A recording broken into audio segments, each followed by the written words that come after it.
Wellington. Fanciness personified. A dish just about as laborious, expensive, and fancy as it is actually worth making. So in addition to a classic beef Wellington, I'm also going to take a crack at a Wellington for the rest of us, those without tax shelters and depreciating assets. We're going to make a beef Wellington that's much easier on your wallet and opens up the opportunities to make lots of other stuff.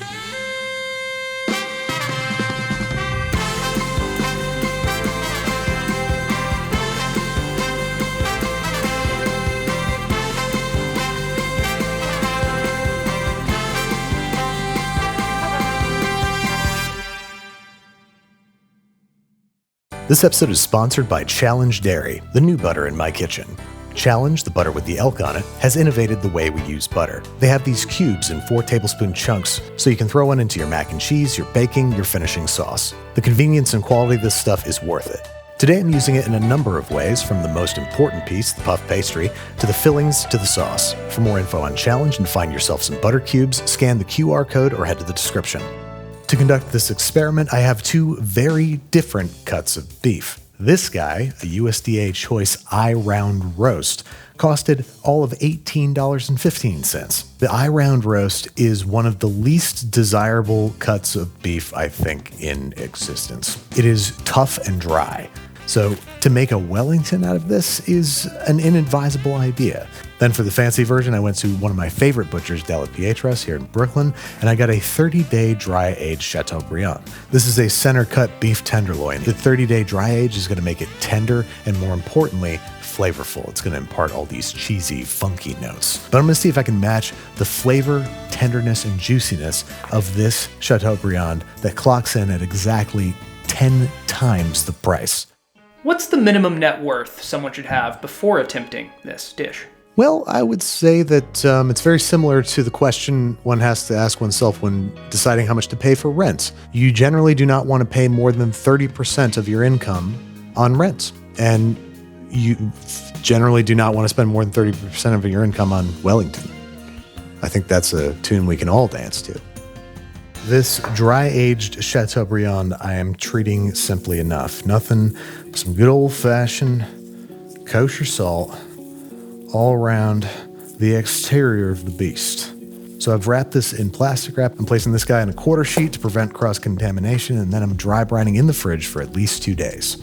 All right, this guy spent 2 days in the fridge. The heat doesn't work in the studio, so I hope you'll forgive my wearing a beanie to protect my delicate human skull from the cold. And now we're just gonna sear this guy before wrapping him, baking him, turning him into Wellington. We need to towel this guy off pretty thoroughly. We want to make sure that there's zero moisture on the outside of this beef. There's about a quarter cup of vegetable oil in the bottom of that pan. I want it smoking hot. When I say smoking, I mean very literally. I want there to be smoke coming off that oil. You want to sear this over super high heat, refrigerator cold. Our goal here is only to put color on the outside of the roast. Beautiful. Look at that crust. Gonna skate it around in the fat a little bit.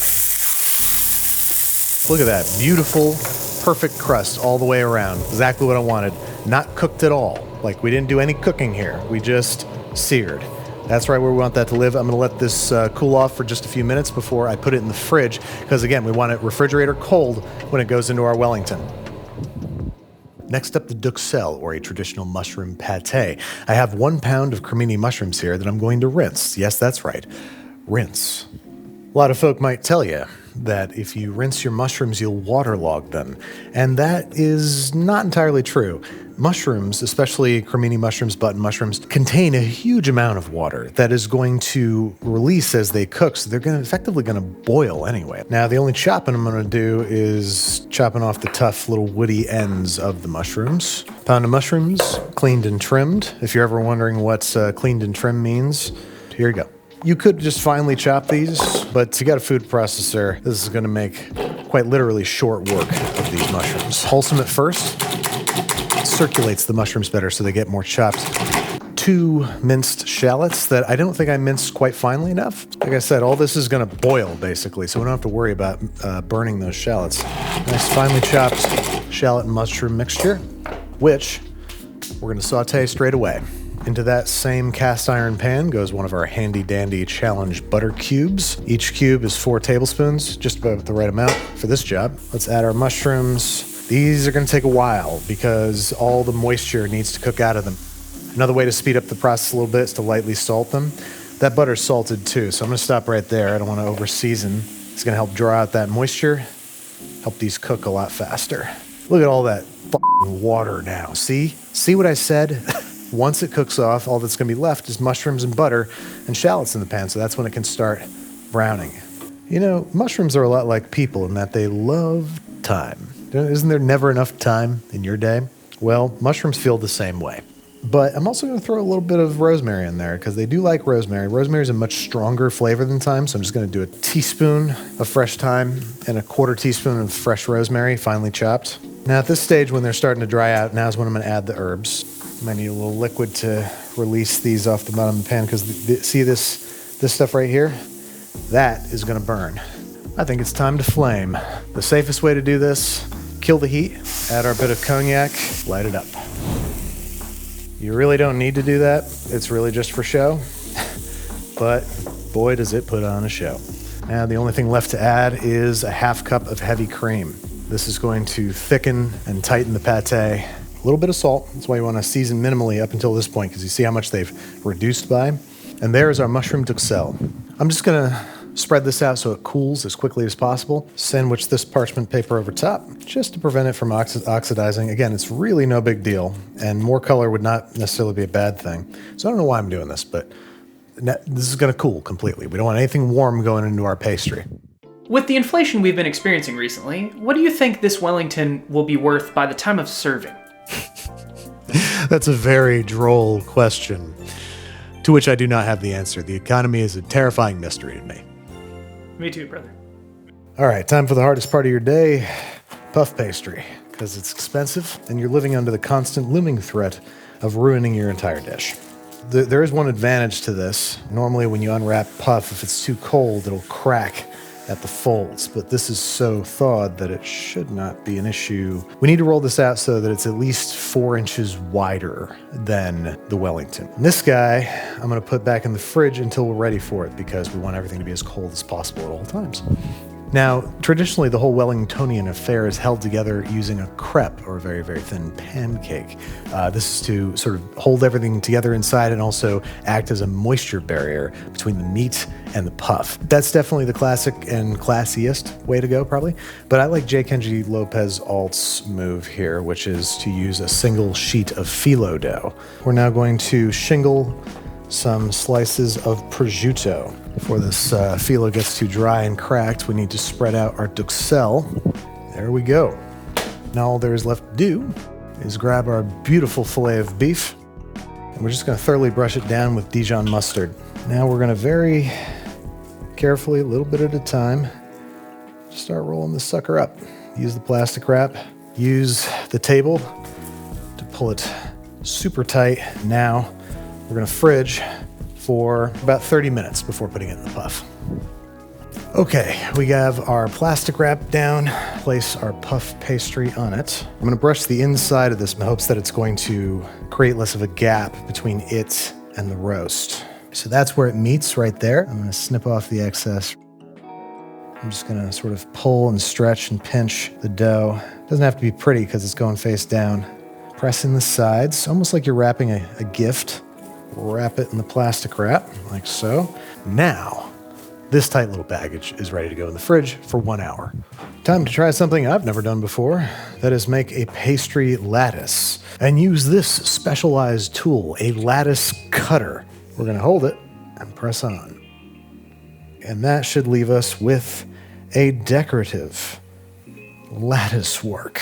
So let's unwrap our tightened little parcel here. Give it a thorough brushing with our beaten egg. I'm gonna grab our lattice, drape it on top, trim off the errant ends, leaving some that I can sort of tuck underneath.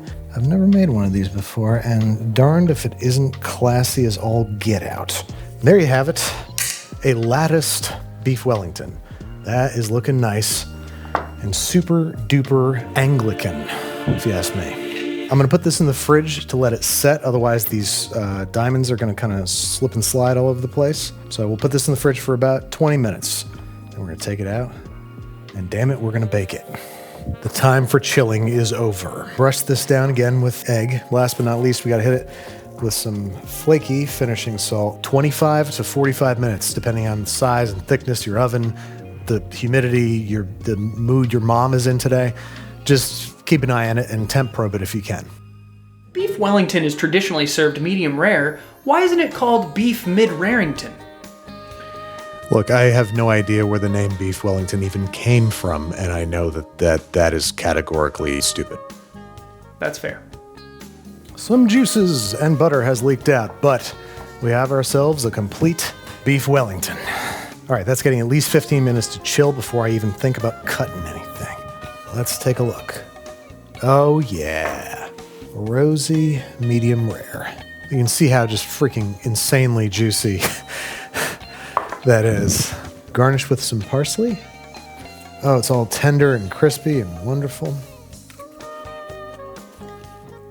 That's incredible. I mean, yeah, I've had Beef Wellington many, many times. I've only made it twice myself. So to make it yourself and to have it every bit as good as you remember it from the restaurant, that should be illegal. I'm not entirely sure how I'm going to make a $20 piece of beef taste like that, but I sure am going to try. For now, though, I have some dinner guests upstairs that are actually waiting to nosh out on this thing. So I'm going to go do that. And I'll see you in a little bit.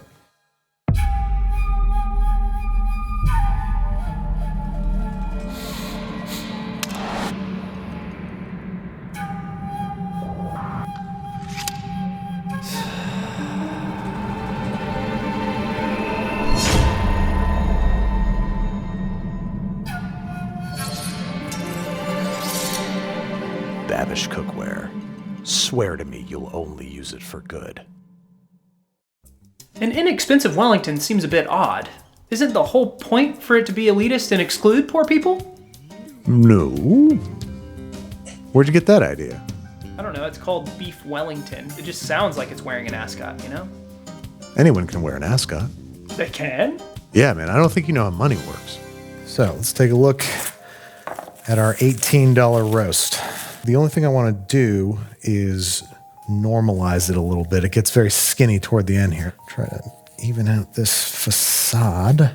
There we go. It's a little bit more circular, a little bit more believable. So I'm making a 50-50 mixture of kosher salt and ground koji rice. This, over the course of 2 days, is basically going to perform a speedy cheater's dry age. This is a great way to make cheaper cuts of beef taste horribly expensive.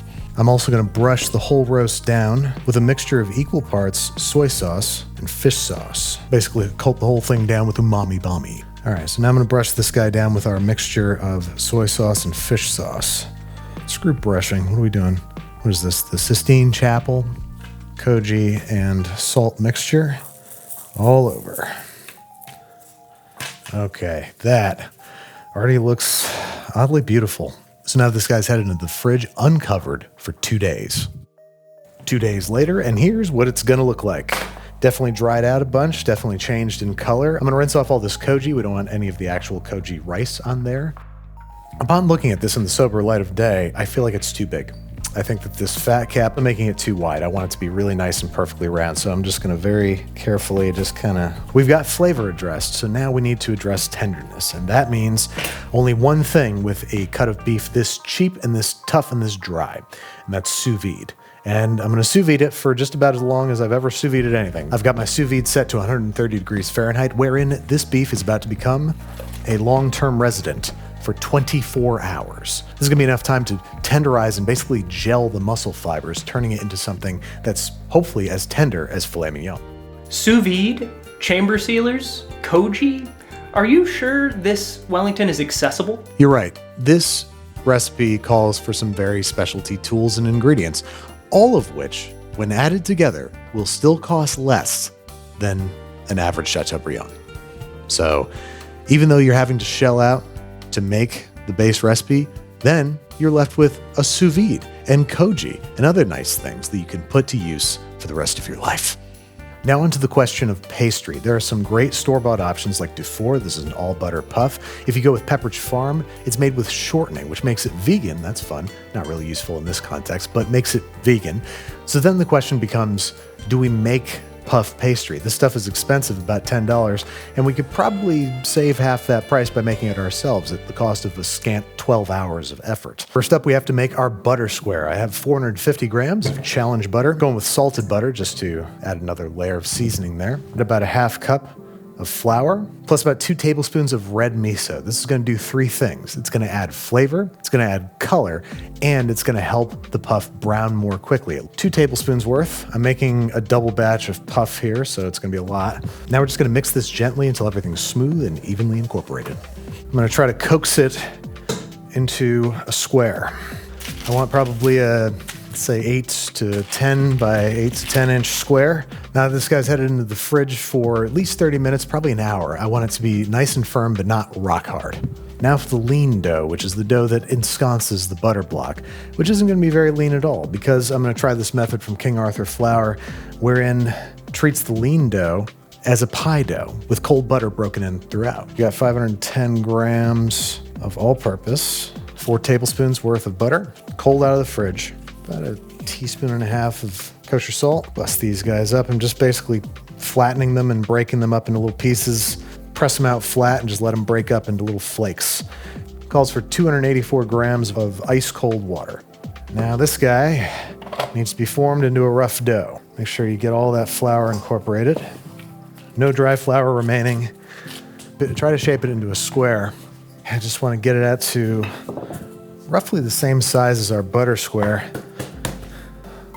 It's looking like a square to me. All right, let's wrap it up and put it in the fridge. A little uneven, a little lumpy, but looking pretty good, just like me. Fridge for 30 minutes to 1 hour.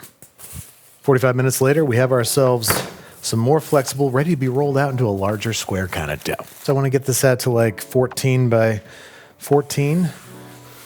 Now the butter should be firm, but shouldn't break when bent. It should just bend. So that's actually in the perfect spot. So yank off this parchment paper. There we go. Butter square right in the center. Our beautiful miso butter. Make sure that there's no errant flour. So we want this lean dough to stick to the butter square. We don't want there to be a gap in between them. Fold these corners in like so. Get it nice and tight. I'm going to pinch it together right at the seam. Time to roll this out a little bit. And we want it to be about twice as long as it is wide. And we're going to fold this into thirds like a letter. Now we're going to do the second turn. We have 3 layers of butter at this point. If you feel like it's getting warm, everything should be very cold to the touch here. If you feel like it's warming up or it's getting, a little soft, a little smushy, a little sticky, get it back in the fridge. Everything needs to be kept nice and cold at all times. Don't stretch. Don't ever stretch. Whatever you do, you want to position these folds so that you're not stretching the dough. You're just folding it over. And there is the first 2 turns of our miso puff pastry. Back into the fridge for 20 minutes. 20 minutes. Time for another pair of turns. 81 layers of butter now are in this little packet of promise. Another 20 minutes in the fridge. The final 2 turns, 6 turns in total. So now with this 5th fold, we're going into 243 layers of butter.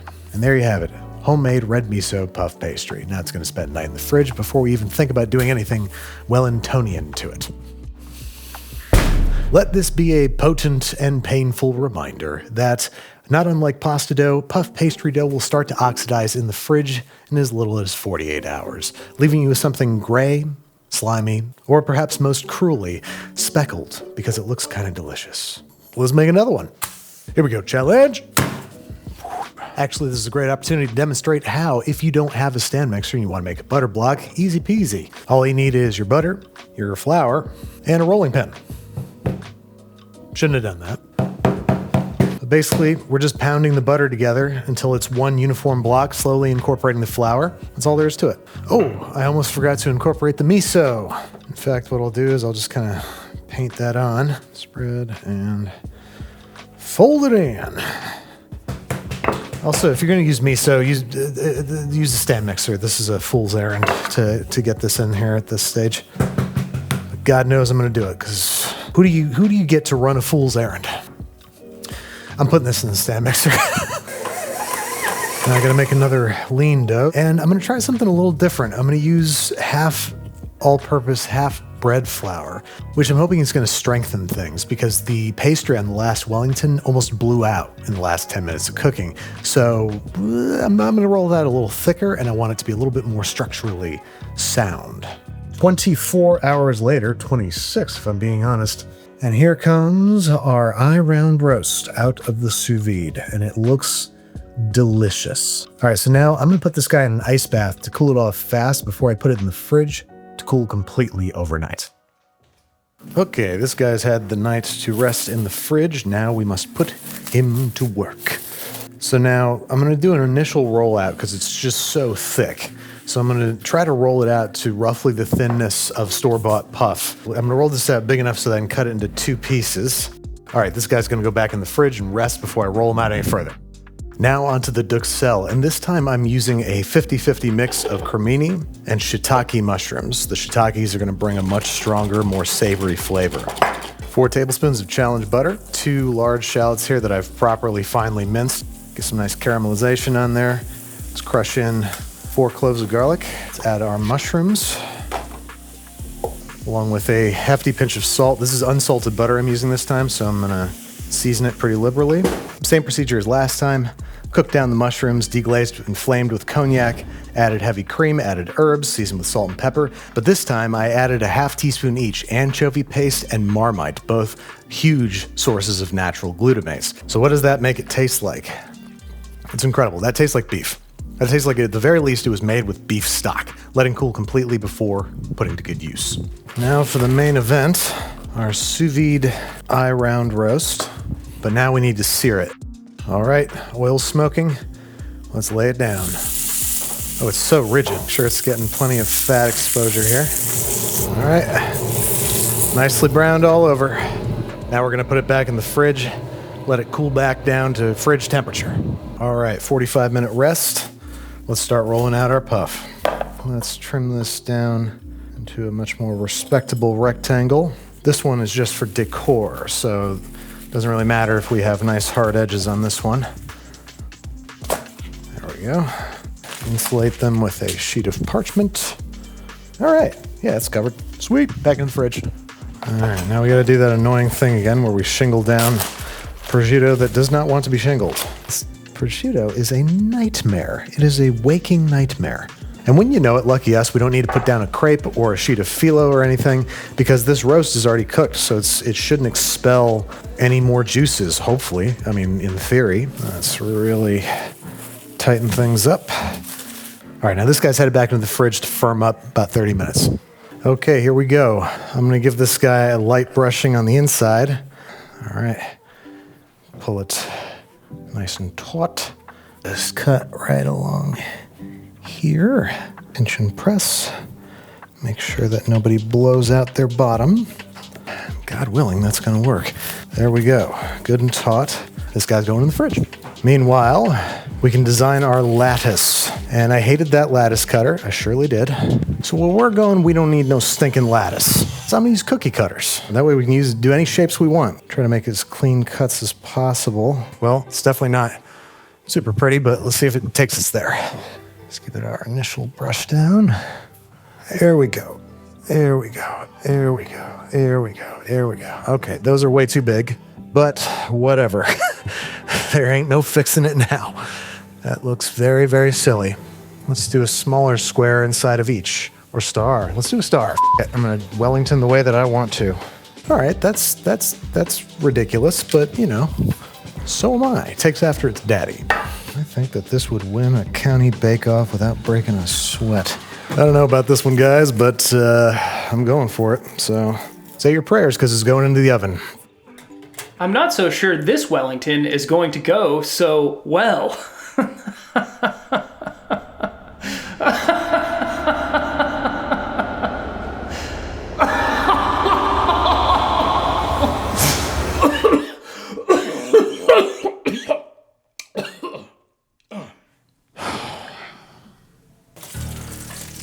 Wow, okay. So my stars fell off, and I thought it was going to look horrendous, but it doesn't look that bad. I mean, it looks a little melted, yes. Here we go.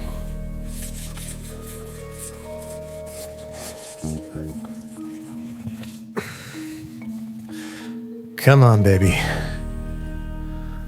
It's so juicy. Oh my God, I think it might have worked. There you have it, folks, our $20 beef Wellington. Let's see if it even holds a candle to the real thing. I should be able to cut it with a butter knife. Ooh, yeah, it's tender. Over lips and through the gums of...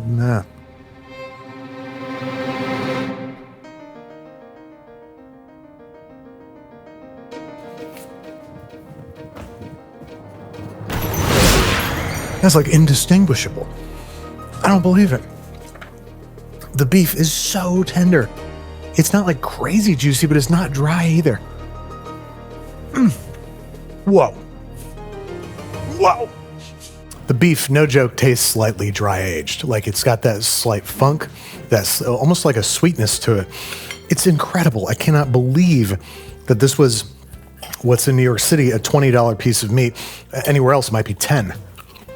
It's been a long time since I've used sous vide to tenderize really tough cuts of beef, and I forgot how magic it is. This has the exact same consistency as that filet. I don't believe how juicy, how tender, and how flavorful this is. This very nearly didn't happen several times over. I oxidized my pastry the night before leaving for Florida. I started wrapping and shooting and cooking this in the hours before I had to leave for my flight, and I need to leave like now. But it all came together. It all came together. I'm going to cry. It's stunning. It's stunning. I can't wait to put the recipe on the website. Can't wait for you guys to try it. At the end of many videos, I say, I hope you give this a try. But with this one, I really mean it because unlike most recipes, this one involves an investment in yourself and your hobby.